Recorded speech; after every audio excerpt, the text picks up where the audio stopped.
Assalomu alaykum hurmatli ustozlar va aziz talabalar. Bugun men Boboxon va Madina sizlarga turli xil tuzilish va tashqi ko'rinishdagi ilovalar tasnifi va tavsifi mavzusini qo'ldan kelgancha tushuntirishga harakat qilaman. Bugungi rejamiz ilovalar turli tuzilishlarga ega bo'lishi mumkin. Tashqi ko'rinish dastur foydalanuvchisi uchun muhimdir. Ilovalarning tuzilishi ularning funksionalligini belgilaydi. Ilovalar turli tuzilishlarga ega bo'lishi mumkin. Ilova tuzilishi. Ilovalar turli tuzilish va dizayn variantlariga ega. Bu foydalanuvchi interfeysi va funksional imkoniyatlariga bog'liq bo'ladi. Foydalanishning ahamiyati. Turli tuzilishlar ilovalar kontentini taqdim etishda muhim rol o'ynaydi. Har bir tuzilish foydalanuvchilarga qulaylik yaratadi. Misollar: veb ilovalar, mobil dasturlar va desktop dasturlar bir-biridan farq qiladi. Har bir formatda o'ziga xos tuzilishga ega bo'ladi. Xulosa: turli tuzilish va dizaynlar ilovalarning samaradorligini oshiradi. Ilovalar funksiyalarini aniq va tez taqdim etishi lozim. Tashqi ko'rinish dastur foydalanuvchisi uchun muhimdir. Dastur dizaynining ahamiyati. Dastur dizayni foydalanuvchilar uchun dastlabki taassurotni yaratadi. Yaxshi tashkil etilgan ko'rinish foydalanishni qulaylashtiradi va interaktivni oshiradi. Foydalanish osonligi. Intuitiv menu va toza interfeys foydalanuvchilarning tez va samarali harakat qilishiga yordam beradi.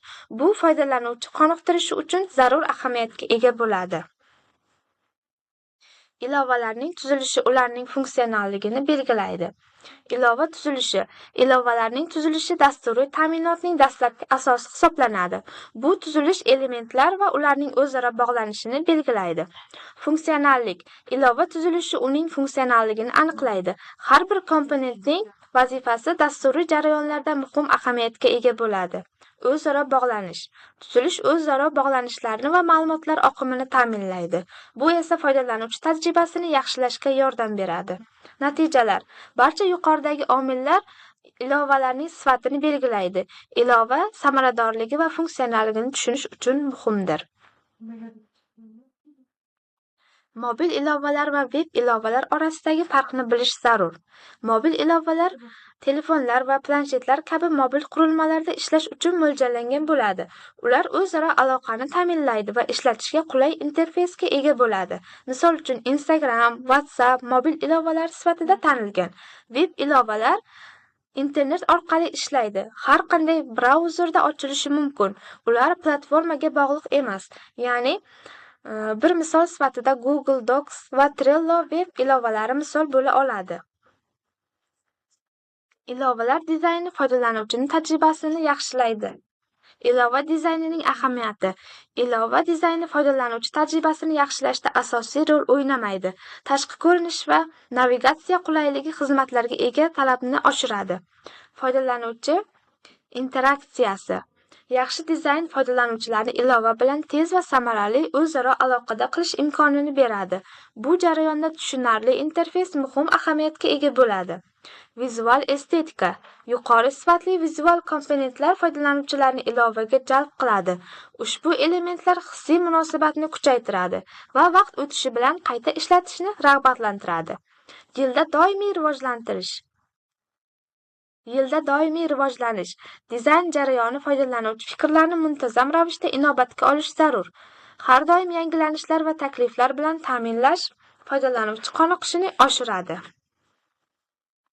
Tashqi ko'rinish ilovaning muvaffaqiyatini ta'minlaydi. Tashqi ko'rinishning ahamiyati. Ilovaning tashqi ko'rinishi foydalanuvchining birinchi taassurotini belgilaydi. Yaxshi dizayn ilovaning qiziqarli va qulay ekanligini aks ettiradi. Foydalanuvchi tajribasi. Estetik jihatdan yoqimli interfeys foydalanuvchi tajribasini yaxshilaydi.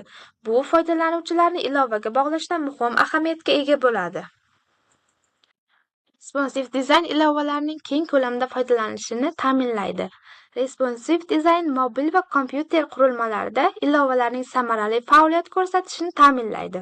Muhimligi. Bunday dizayn foydalanuvchilar tajribasini oshiradi va ilovaning universal foydalanishini kengaytiradi. Texnologiyalarning roli. CSS va JavaScript kabi zamonaviy texnologiyalar responsive dizaynini qo'llab-quvvatlaydi. Xulosa: responsive dizayn ilovalarining global bardoshliligini ta'minlaydi va foydalanuvchilarni qondirishda muhim hisoblanadi. Ilovalarni baholashda tuzilish va tashqi ko'rinishni inobatga olish kerak. Tuzilish ahamiyati: ilovalar tuzilishi ularning funksionalligini belgilab beradi. Yaxshi tuzilgan dizayn foydalanuvchilarni qiziqtiradi va ularning ehtiyojlariga mos kelishi mumkin.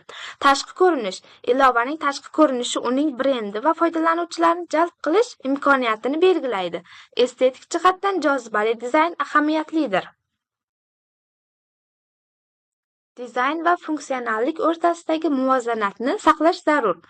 Muvozanatning ahamiyati: dizayn va funksionallik o'rtasida muvozanat mahsulotning muvaffaqiyatli bo'lishida muhim rol o'ynaydi. Yaxshi dizayn foydalanuvchilarni jalb qiladi, funksionallik esa foydalanuvchi qulayligini ta'minlaydi. Dizayn va funksionallik: dizayn vizual ko'rinishni belgilaydi, funksionallik esa mahsulotning maqsadga muvofiq ishlashini ta'minlaydi. Ularning birgalikdagi ta'siri foydalanuvchi tajribasini oshirishda yordam beradi. Muvozanatsizlik oqibatlari: agar dizayn ustun bo'lsa, mahsulot qiyin foydalaniladi. Agar funksionallik yomon bo'lsa, foydalanuvchilar dizayndan norozilik bildirishadi. Har ikki tomonni e'tiborga olish juda zarur. Amaliy misollar: hozirgi davrda muvaffaqiyatli brendlar kuchli dizayn va funksionallikni rivojlantiradi. Aytish mumkinki, Apple kompaniyasi bu muvozanatni samarali ushlab turadi.